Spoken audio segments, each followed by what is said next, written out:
So, anarchist Bible studies. I consider myself an anarchist because I don't like authority. I especially don't like incompetent leaders, and especially those leaders who don't recognise their own incompetence and won't leave their position of leadership. So, I decided to look at the Bible. I'm not religious, so at first, opening the pages, you don't feel authorised to even read this stuff, really. And there's so many different interpretations of the Bible. I just thought to myself, obviously there's no law about how you're supposed to interpret something. That's left up to you as the reader. And so I started looking at the popular myths that have been created around the Bible. Some of the stories that we were told in school that were twisted, Where do I start? Well, a good place, really, one of the popular myths, is that in the Garden of Eden,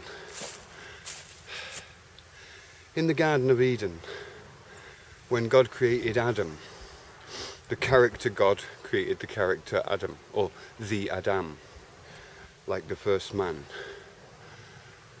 The Creator created the garden, all of the things in it, animals, plants. He created that within the 6 days at that point.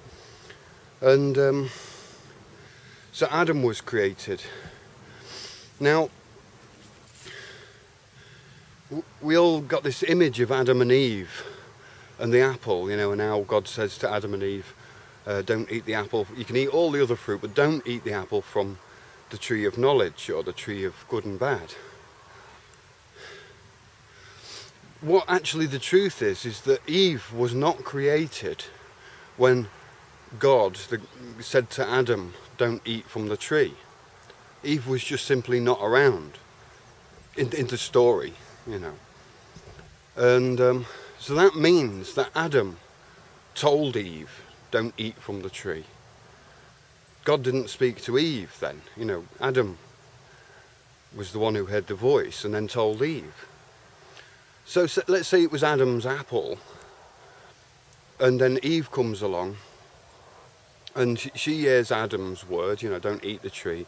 And I think she also adds as well, don't even touch the tree. So I don't know whether Adam added that bit or whether she just made that up on her own. But she had this conversation with the snake, and then tempted, basically the snake tempted her and she tempted Adam.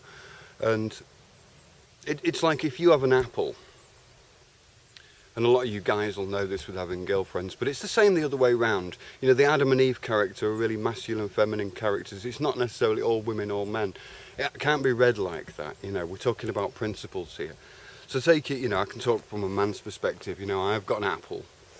It's my apple, and I've been, something inside of me says, save this apple for later. But then Eve comes along, my girlfriend, who I've been living with for years and everything.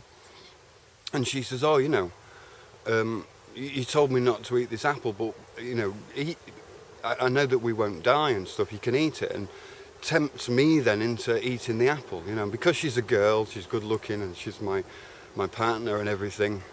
I listen to her instead of listening to that inside voice. You see what I mean? So the original sin in that sense, in that small kind of piece of information there about the Garden of Eden and the fruit of the poison tree, is that Adam actually turned on himself. Because he didn't listen. He listened to Eve instead of listening to God, if you like.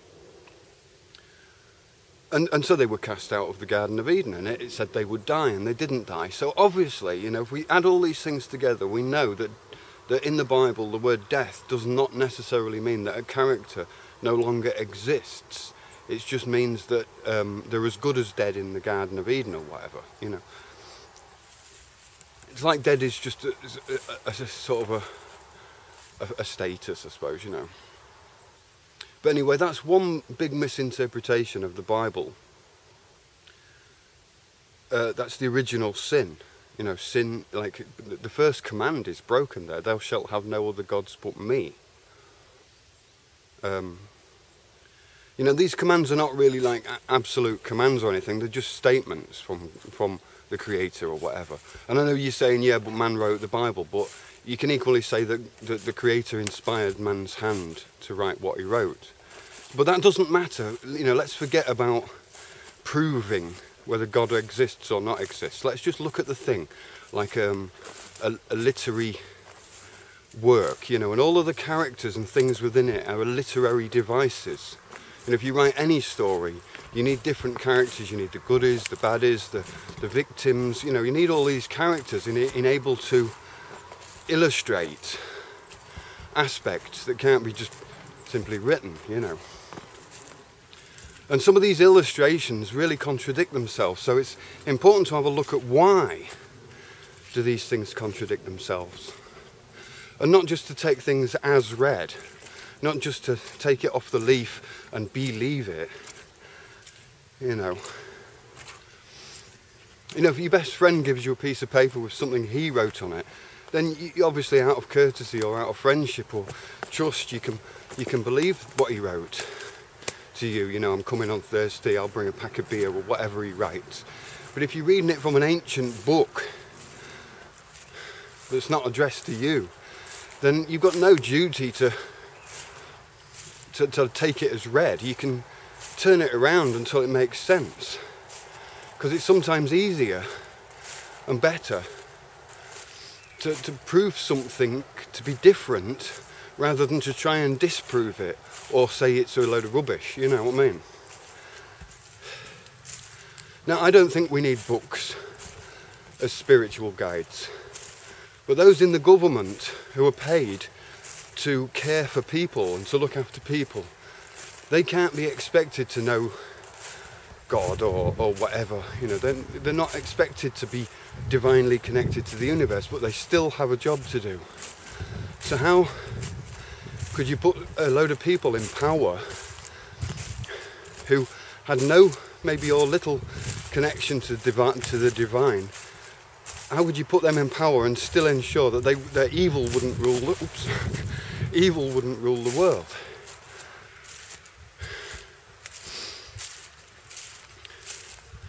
Yeah, so just as a final trick question, let me just ask you something. If I said to you, as an individual, you the viewer, that's a trick question, so you know, but if I was to say to you, you must serve either the Queen, the Pope, or me. You must serve one of those three. Must serve. Just theoretically, you know, I'm not saying you have to, but it's a trick question now. You have to serve the Queen, the Pope, or me. You know, and if you was to come back and say, well, I'm not serving you, I'd say, I didn't say you. I said me. You know, try turning it round, try and take my words and put them in your own mouth, sort of thing. Say it to yourself. Should I serve God? No, should I serve the Queen? Should I serve the Pope? Or should I serve me? You know, just as an example of how a word gets changed by the reader. You know, if you said, oh, me. If you said me, then that would be your answer. But if you said you, then, you know, that's the misinterpretation. I think you get what I'm saying anyway. I'm going to wrap this one up here. See you later. Cheerio.